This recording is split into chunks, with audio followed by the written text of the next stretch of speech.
రేపు జగన్మోహన్ గారు జరిగిపోతారు, జగన్మోహన్ గారు ప్రభుత్వం వస్తుంది అనుకుంటున్నావా అంటారంట.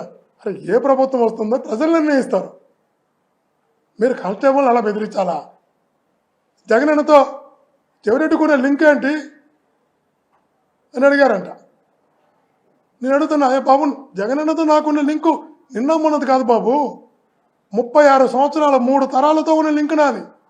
1988 నుంచి వాళ్ళ తాతగారితో, వాళ్ళ నాన్నగారితో, ఆయనతో 3 తరాలతో నా 36 సంవత్సరాల రాజకీయ జీవితంలో ఒక పార్టీ తెలియకుండా, ఒక నాయకుడు తెలియకుండా, ఒకే కుటుంబంతో, ఒకే కుటుంబంలోని 3 తరాలతో ప్రియ శిష్యుడిగా పెరిగిన వ్యక్తిని నేను. అది నా లాయల్టీ, అది నా క్యారెక్టర్, అది నా కమిట్మెంట్. ఇంత కమిట్మెంట్, ఇంత లాయల్టీ ఉన్న నేను, అది వైఎస్ఆర్ కుటుంబంలో చిన్నప్పటి నుంచి పెరిగిన నేను మీరు ఇలా భయపెడితే ఏమవుతుంది అనుకుంటా? దేవుడు ఉండాలనుకుంటా? ఈరోజు అన్యాయంగా శిక్ష అనుభవిస్తే ఇంతకు 10 రెట్లు దేవుడు నాకు మంచి చేస్తాడని నమ్ముతా. చేయండి చూద్దాం. ఇంతకుముందు 88 కేసులు పెట్టారు, జైల్లో పెట్టారు, జైల్లో పెట్టి కొట్టారు, తమిళనాడు తీసుకెళ్ళి కొట్టారు, ఎమ్మెల్యేగా కొట్టారు. నేను ఆ రోజు కూడా ఒకటే చెప్పా, ఇంతకన్నా మీరు ఏం చేస్తారు? కొట్టగలరు, జైల్లో పెట్టగలరు, అల్టిమేట్గా న్యాయస్థానం ఉంది, పైన దేవుడు ఉన్నాడు. దేవుడిని నమ్మని నేను, న్యాయస్థానాన్ని నమ్ముకున్న నేను ఈ తప్పుడు కేసులకి, ఈ అరెస్టులకి, ఈ కొట్టడాలకి ఎందుకు భయపడతా? చేయండి అని చెప్పి ఆ రోజు కూడా, కొట్టిన రోజు కూడా. ఈరోజు కూడా చెప్తున్నా, నన్ను జైల్లో పెట్టడంతో మీకు తృప్తి పడదు అనుకుంటే సిట్ ఆఫీస్కి వచ్చినప్పుడు మీరు తృప్తి తీరా కొట్టండి, అయ్యా ఇబ్బంది లేదు. లెక్కర్ కేసులు లింక్ కలుపుతా ఉన్నారంట.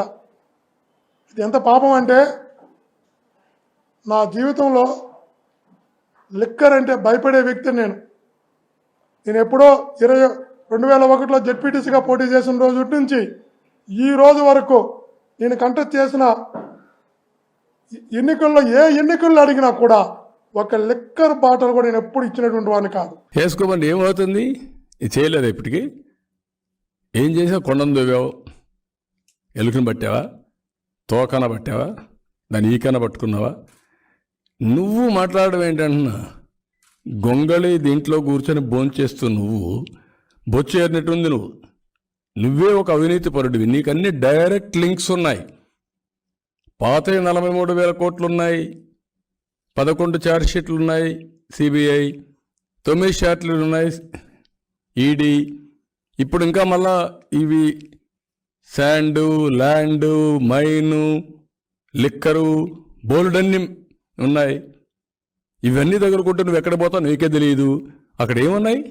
ఎతికావు. ఒకసారి చెప్పావు కదా సోలార్ గురించి, ముట్టుకాయలు వేయించుకున్నావు కదా, ఏం జరిగింది? అదే కదా మళ్ళా రాజీ చేసుకొని మళ్ళా వాళ్ళకే ఇచ్చావు కదా. You answer this. First cabinet అవుతాను ఏం మాట్లాడారు? ఆ రోజు నేను ఏం చెప్పాను?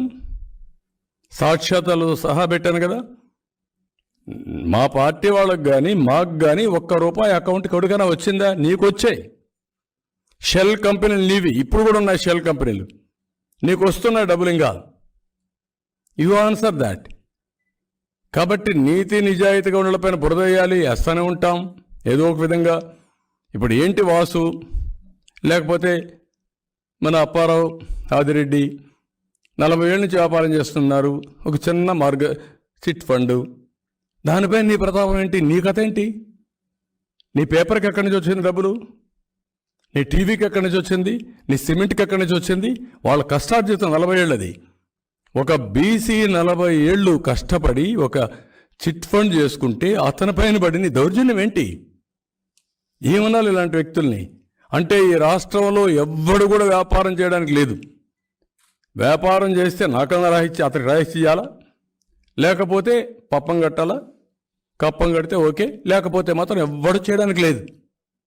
ఏంటయా చేసేది? 3 నెలలు ఉంది. ఎన్ని రోజులు ఉంది? ఇంకా 9 నెలలు ఎలక్షన్స్ అనౌన్స్ అవుతాయి. ఏం చేస్తావు నువ్వు? 4 ఏళ్ళ 3 నెలలు చేరినట్టు ఇప్పుడు ఏవో చేస్తావా?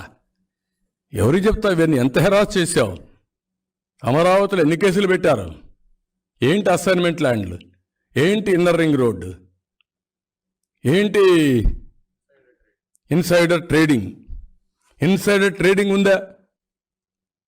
లేని దాన్ని సృష్టించావు. అంటే ఒక క్రిమినల్ కరుడుగట్టిన నేరస్తుడు తప్పులేయాలంటే ఏం చేస్తారో చేసి ఈరోజు మీరు చూడండి, productivity level, skill development Andhra Pradesh ఇది వీకెస్ట్.